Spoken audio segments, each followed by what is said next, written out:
Erika, can you talk about the next phase of Turning Point? Because Charlie focused on young men. There's a crisis going on in the country when it comes to young men. Abandonment, weren't taking their places in the household.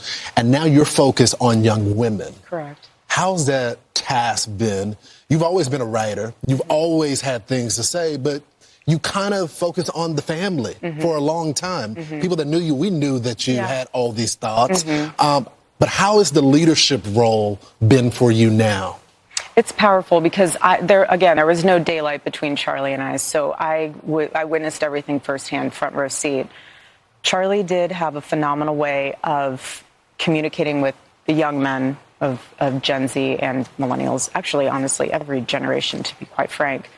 I have noticed that there's been an uptick in the women's interest in Turning Point USA and Turning Point Action, to be expected.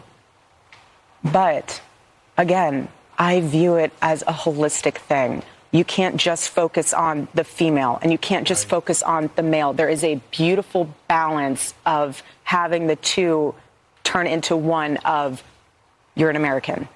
You're an American. That's right. And so for me, something so important that we are going to continue to do is civil discourse, debate, dialogue. So important. If you cancel people and you say, you can't say that, right. Why can't I say that? Tell me more.